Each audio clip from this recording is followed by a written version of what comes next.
Assalamualaikum warahmatullahi wabarakatuh, Sobat Kamus. Ketemu lagi episode hari ini. Kebetulan Kamus lagi liburan akhir tahun di Liwa. Liwa itu Lampung Barat. Kotanya dingin, di ketinggian sekitar 1000 mdps. Ya, kesempatan kali ini Kamus coba mampir ke salah satu pusat kopi yang ada di Liwa, yang ada di Lampung Barat, yaitu di tempat Ratu Luwak. Ya. Ratu Luwak. Berkesempatan juga saya berbincang-bincang dengan pemilik atau owner dari Kopi Luwak, yaitu Pak Haji Sapri. Apa kabar, Pak? Alhamdulillah, Kang Mus. Sehat ya? Alhamdulillah. Ya, jadi sebetulnya tidak ada membawa tim, tidak ada rencana kita bikin podcast. Cuma kesempatan saya nyobain kopinya juga luar biasa, sangat enak. Tapi bincang-bincang dengan Pak Haji, banyak pembinaan yang dilakukan, baik terhadap petani di sini dan terhadap bagaimana mempromosikan kopi luwak yang menjadi ciri khas di Lampung. Jadi kesempatan ini coba kita berbincang-bincang dengan Pak Haji Sapri. Semoga memberikan inspirasi buat kamu semuanya. Pak Haji, Siap. bagaimana nih ceritanya? Kok bisa di Lampung ada kopi luwak? Apakah ini Pak Haji pencetus pertama? Apa sebelumnya di Lampung Barat ini sudah ada, Pak? Sebelumnya kan sebelum ada isu kopi luwak ini kita mungkin secara nasional Iya. itu tidak ada kopi luwak. Iya, iya. Nah, setelah kebetulan 2007 pertengahan itu teman kita yang namanya Lexi, orang Bali. Iya. Nah, beliau itu keluar malam bawa mobil. Nah, kebetulan ada luwaknya berang duit katanya. Oh. Nah, Itu di hutan berarti? di jalan. Oh, di jalan.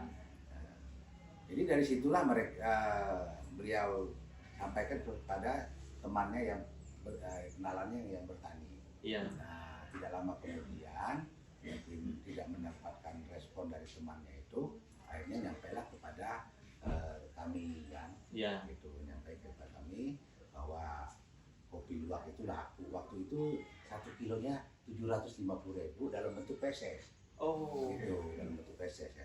Nah, saya waktu itu kok ada beli kopi mahal kan? Iya, iya. Kan itu Dan laku gitu. dan laku. Siapa yang beli di mana yang pasarnya? Nah, waktu itu saya bertanya 2007 itu. Nah, tetapi di sambil saya mencari tahu itu, bertanya-tanya dalam hati sendiri, saya bergerilya sambil menghubungi petani-petani yang di pinggir-pinggir hutan yang di kebun. Nah, kalau dapat barangnya seperti ini, tolong dikumpulin, disimpan yang bagus, dijemur yang rapi, terus nanti kasih kabar saya beli. Oh. Nah, dari situlah berawal. Kebetulan 2007 itu saya mendapatkan simpanan kopi luwak itu dalam bentuk peses 2,5 kilo. Itu dua peses itu dalam artian masih Dapat. kopi dan kotorannya. Iya, masih kotoran, masih asli. Oh. Masih asli. Gitu. Nah, terus selanjutnya 2007 akhir itu kebetulan juga kita istri dapat tamu dari Jakarta. Nah, ditawarin berkunjung ke rumah, mampir ngopi, masih di rumah depan dulu. Iya, iya, iya. Jadi, nah, bincang-bincang tentang kopi, kami juga menawarkan siapa tahu tolong cari pasarnya, di mana pasarnya, berapa, nggak usah lah harga 500 atau 700 itu, kami cukup terima 300 saja. Apalagi di pasaran udah 750 ya. Kan gitu. Nah, dibawalah kopi itu ke Jakarta. Nah, berjalannya waktu, dia telepon, kalau ketemu lagi, kumpulkan katanya, cari. Akhirnya 26 kilo kita waktu itu udah memasuki di 2008 kan. Iya, iya, iya. 2008. Nah, terus dari situ juga dapatlah kita punya 26 kilo.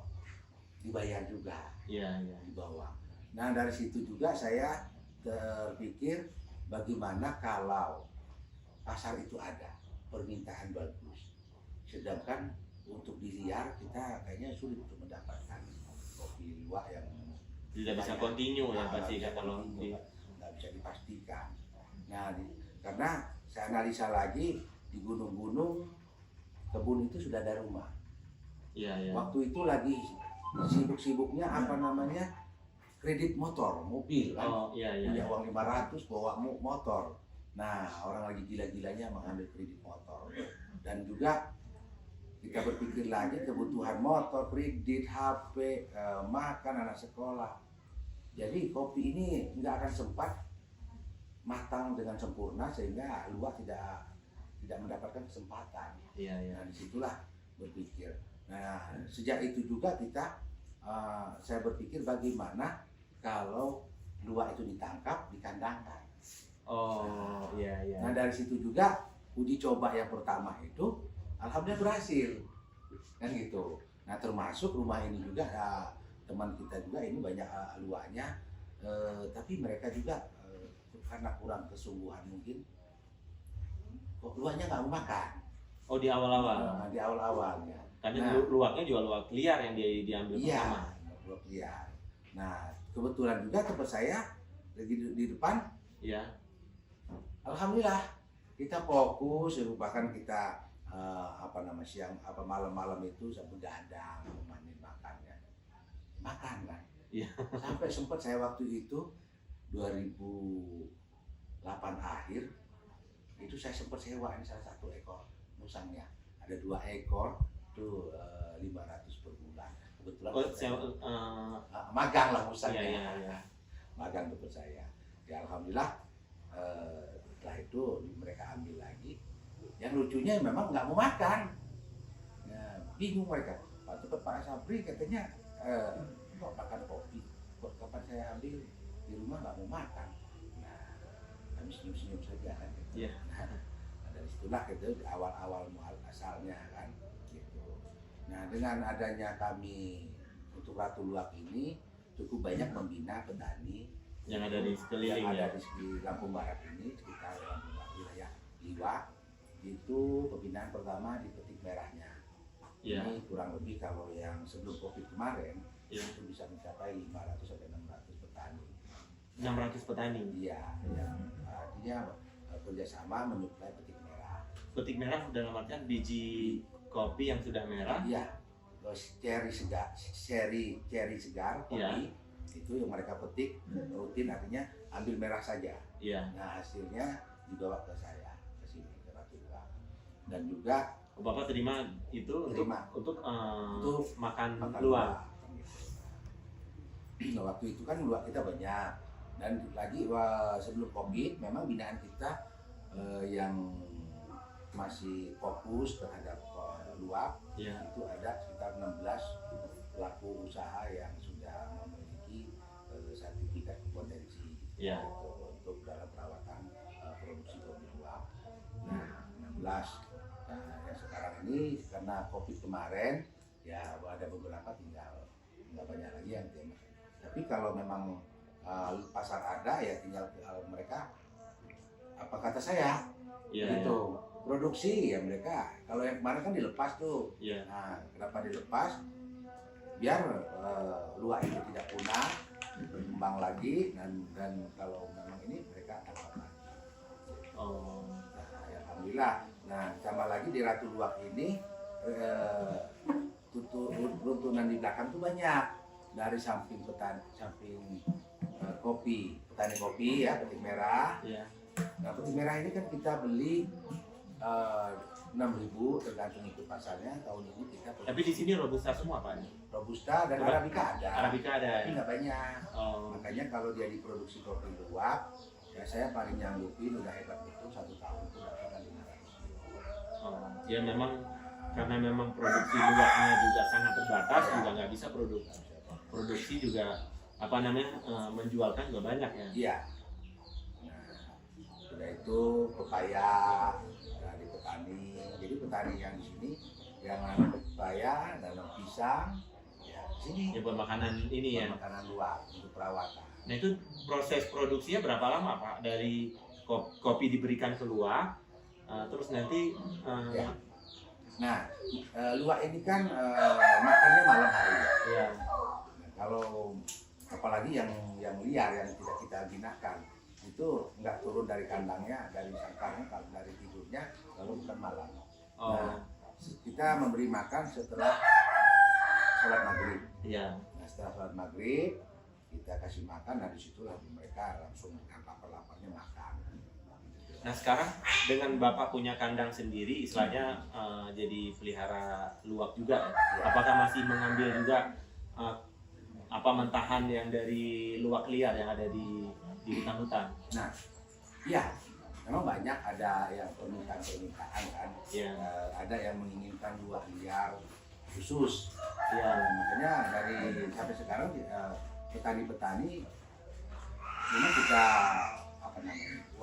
woro-woro kalau dapat yang dia ya bawa aja, kumpulkan dengan rapi. Oh tetap diterima. Diterima. Nah permintaan sendiri terhadap kopi luwak bagaimana? Alhamdulillah pasar itu ada. Dan di luar negeri itu satu kopi luwak, satu cangkirnya bisa 1 juta. Betul. Nah, cuman kan kita ini nggak bisa menembus ke pasar lebih sana. Ya. Pasar nasional aja kita kita nggak mampu kan, karena dari kemasan mungkin dari apa yang jelas untuk internasional adalah kita serahkan kepada perusahaannya dan itu, karena sudah berapa kali kita juga mau melakukan bikin 4 kali kita bikin surat ekspor. Oh oke. Nggak masuk. Bahkan si pelaku buyer yang di luar negeri Ya. sudah membuat kemasan, tetapi di saat mau melakukan transaksi produk Ya. atau minta pemesanan ini kan kita beliau kan mungkin mencari informasi bagaimana persyaratan segala macam mengumpulkan itu, mengalami kesulitan. Iya iya. Mungkin sudah kita nggak tahu ya di lapangan. Tapi harusnya sih yang penting kualitinya, prosedurnya dan segala macam sudah ditempuh, harusnya tidak ada hal yang dipersulit ya. Ya. Ya moga-moga dengan podcast hari ini ya ada importir yang mendengarkan bisa membantu Pak Haji ini bagaimana kopinya juga sangat enak, Ya. sangat diminati juga di lokal, bagaimana juga bisa tembus ke luar negeri. Ini saya juga hari ini disuguhin kopi luwak, cobain. Dari sisi aroma sangat khas Robusta Lampung ya. Ya. Tapi ini prosesnya udah melalui luwak. Nah, wah, luar biasa, enak sekali. Memang jadi ciri khas Lampung ini, apalagi Lampung Barat ya, terkenalnya kopi. Kopi Robusta karena dia di ketinggian sudah di 1000. Jadi Robusta tapi sudah ada rasa-rasa Arabica. Nah, saya sangat minati. Biasanya saya minum kopi Arabica. Cuma kalau di Lampung, kopi Robusta Lampung bisa masuk dan enak sekali. Oke, kita lanjut Pak. Pandemi kemarin dengan bisnis kopi ini bagaimana Pak? Masih berlanjut apa? Kan seandainya Bapak juga dari awal udah bisa tembus di luar negeri, harusnya lebih enak proses menjual ya. Ya, alhamdulillah di pandemi ini sebenarnya kami cukup bagus, pasarnya masih bertahan ya.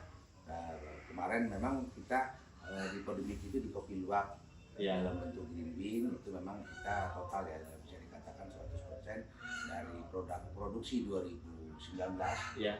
itu benar-benar tidak terserap, sehingga 2020 2021 kami 100% tidak produksi, hanya perawatan luwak saja, merawat luwak, ngasih makan yang baik.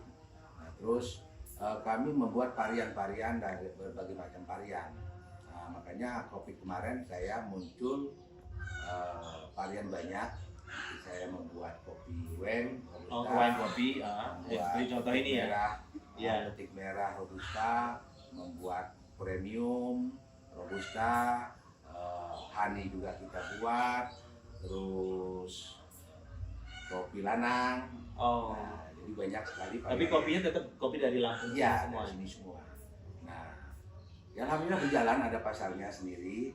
Nah, di mana kan memang hampir semua kopi saya, karena kebetulan produk yang 2019 itu tidak terjual, kita proses itu ujung-ujungnya semua memang kopi kita yang varian ini walaupun sedikit ada buahnya. Oh, jadi semua kopi yang diproduksi di sini tetap ada campuran luwak. bikinnya lah ya, Iya. nyedapnya. Tapi khusus luwaknya sendiri juga tetap ada. Ada yang seperti ini kan, ini Iya. 100%. Dan ini jadi trennya di Lampung sini ya. Iya, Nah, jadi kalau orang ke Lampung Barat atau ke Liwa mau nyoba kopi pasti mampir ke Ratu Luar. Ratu Luwak. Kopinya enak dan harganya juga masih masuk di kantong ya. Mas. Iya, makanya Kopi luwak kalau di luar negeri sekali minum 1 juta, di sini hanya Ya. ini berapa gram ya? 250 ya? 250. 250 gram hanya 150.000. 50.000. Ya masih terjangkau dengan rasa kopi yang luar biasa. Nah tapi saya menarik ini Pak Haji, pemberdayaan masyarakat. Nah kemarin kan di saat pandemi, bagaimana juga nih teman-teman petani ini bisa bertahan hidup di saat proses produksi luwaknya kan jadi nggak berjalan. Apakah jual bahan baku keluar atau bagaimana? Jadi kami di situ kami mensiasatinya. Jadi ya tetap mereka tetap pada mengirim kopi merahnya, tetapi dengan jumlah yang terbatas ya. Oke. Karena kita baru memulai dalam bentuk petik merah. Oh. Nah, petik merah ini termasuk kopi wen. Karena kopi wen ini kita buat kan dari 100% petik merah semua. Oh. Termasuk petik merah, kopi petik merah, wen dari petik merah, kopi luwak dari petik merah. Nah, seperti itu. Jadi ditambah lagi mereka kita berdayakan bagaimana mereka bisa menanam pepaya. Karena berapapun pepaya mereka kita terima Untuk konsumsi luwak ya. Begitu juga pisang itu sudah menambah nilai tambah mereka, sehingga petani tidak terlalu stres ya karena kopinya nggak jalan kan. Iya, gitu. iya. Jadi pisang diterima, pepaya diterima, sama kopinya. Kopi diterima. Intinya Pak Haji kumpulin di sini, baru Iya. diolah, nanti baru cari market keluar ya. Luar biasa ya. Ya alhamdulillah ya, artinya kehadiran COVID sebetulnya sangat menguntungkan bagi generasi yang sekarang, membuka seluas-luasnya akses di bidang kewirausahaan. Iya, Sebetulnya. Kenapa? Sebelum COVID kita ini di-cut. Mayoritas semua industri, semua pasar yang berupa apapun, pakaian, komoditi apapun itu semuanya distributor itu yang pegang. Iya, iya. Dan distributor juga pabriknya, alamatnya nggak ada yang tahu kan. Iya. Distributor juga dipersulit alamatnya. Kita mencari itu nggak susah sekali. Jadi kita harus pakai broker-broker, agen-agen dan tangan-tangan kedua, ketiga. Tapi sekarang selagi kita buat ini teman-teman juga, selagi kita menginginkan buka warung, buka toko, baju segala macam, semuanya akses sudah terbuka, di mana pabriknya, di mana distributornya. Jadi sebetulnya kopi ini memberikan kesempatan untuk kita berwirausaha dengan cara bebas. Iya, iya. Dan alhamdulillah bisa terlewati dengan baik ya. Alhamdulillah. Dan sekarang kan ekonomi kan lagi recovery. Iya. Dan saya amati juga wisata yang ke Lampung juga udah mulai tumbuh lagi ya. Bagus. Nah, dan harusnya juga persiapan kemarin pandemi yang sekarang udah recovery harusnya juga akan menarik wisata. Iya. Orang ke Lampung ya bisa nyobain, saya salah satunya ya jadi tempat pusat wisata nyobain kopi luwak kan. Dan ini juga anak-anak juga bisa diedukasi bagaimana cara bikin kopi dan bagaimana proses kopi luwak itu sendiri. Nah, ternyata juga luwak kandangnya juga bersih, proses makannya juga yang bagus gitu kan. Iya. Nah, ya keren sekali. Nah, apa nih pesan Pak Haji nih buat sobat Kang Mus yang dalam artian kemarin menghadapi pandemi, Pak Haji juga bisa melewati itu, terus pandemi sudah berakhir ya, ya tetap semangat dalam menghadapi bisnis ini, harus tetap jalan dan tumbuh gitu. Buat teman-teman, sahabat Kang Mus, kita sebagai wirausaha, satu kuncinya kesungguhan, tekun, dan jangan pernah takut dengan persaingan, karena persaingan itu adalah tantangan. Tantangan kita untuk lebih menjaga kualitas, lebih kita bergiat lagi di dalam promosi, sehingga apa-apa yang tidak terpikirkan dengan adanya persaingan itulah muncul inspirasi yang untuk usaha kita. Nah, sudah itu pasar itu sebetulnya kalau terbuka lebar sama, mempunyai kesempatan yang sama. Tinggal artinya kita itu tekun dan fokus. Jadi memang kita kalau sudah ingin menjadi pengusaha, nggak bisa bergaul seperti teman-teman bermain. Waktunya rada terbatas. Iya, waktunya ya mau gimana? Kita harus bertanggung jawab dengan apa yang kita jual, apa yang kita miliki. Jangan sampai produsen kita, penggemar kita itu di saat membutuhkan nggak ada barang. Iya. Nah, saya tempo hari jujur sebelum saya masuk ke jumlah yang besar, saya itu dimarah, dibentak-bentak Pak. Iya, karena hari ini dia dapat, minggu depan datang lagi nggak ada jual. Iya. Terus datang lagi dapat, minggu nggak ada lagi. Saya ditunjuk-tunjuk Pak, dimarah. Apakah usaha ini iseng-iseng kamu Pak? Apa nggak bisa disimpan? Ini kan bisa di stok dengan kapan ini suppliernya? Ini kan seminggu 2 minggu kan bisa. Iya. Sebulan 2 bulan katanya. Nah, disitulah dari hari itu juga saya berusaha semaksimal untuk setiap orang datang barang saya harus ada. Tidak ada kata lagi, tidak ada produk. Gitu. Jadi makanya untuk di sini di ruko kita kapanpun dari manapun orang penggemar kita masuk ke Ratu Luwak Kopinya apa yang ada Iya. gitu. Nah, Jadi itu. memang orang udah jauh-jauh kan kebayang Iya. dari Jakarta mampir kayak saya nih, Nah, jauh-jauh dari Bogor mampir, kalau saya nggak bisa minum kopi luwak, nggak bisa beli kopi luwak, pasti kecewa juga kan. kecewa. Nah ini harus tantangan PR ke depan. Tapi kesininya kan Pak Haji udah mulai belajar ya, Iya. bagaimana membuat stok itu tetap ada, bagaimana produksi itu harus berkesinambungan ya, sehingga para pelanggan atau masyarakat yang berkunjung juga tetap bisa menikmati kopi luwak. Itu kan kita memang harus menjaga kemitraan berkolaborasi ya Iya. sama bank ya. Iya. Apapun alasannya kita memang nggak punya duit. Saya nggak punya modal sama sekali. Tapi semuanya dari bank bahkan sampai sekarang. Iya. Nah, cuman kita harus juga komitmen. Jangan sampai ada keterlambatan. Sehingga teman-teman di bank ini, taruhlah brankas kita ini nggak kosong. Jadi kapanpun kita menginginkan, kita kasih. Iya. Nah, karena bisnis ini kadang-kadang rezeki buayanya muncul, rezeki harimaunya muncul. Nah, disitulah kita butuh dana untuk menangkapnya itu. Makanya Ya. perlu lah mitra bank itu harus dijaga dengan baik. Oke, keren Pak Haji, sangat memberikan inspirasi. Ya kita doakan usaha ini terus jalan, terus lanjut. Pemberdayaan juga masyarakat juga terus dilakukan, dan mereka juga harus dididik bagaimana juga bisa naik kelas, dalam artian bagaimana bisa memproduksi kopi yang baik atau pisang dan lain-lain, selain juga buat kebutuhan internal sini kan bisa juga buat dijual di pasaran ya.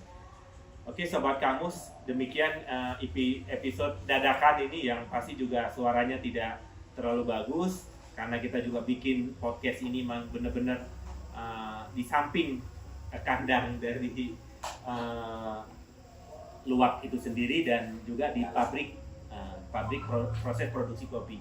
Nanti juga akan ada video juga proses itu semua. Terima kasih Sobat Kamus semua, tetap semangat, jaga kesehatan. Sampai jumpa di episode berikutnya. Terima kasih. Assalamualaikum warahmatullahi wabarakatuh.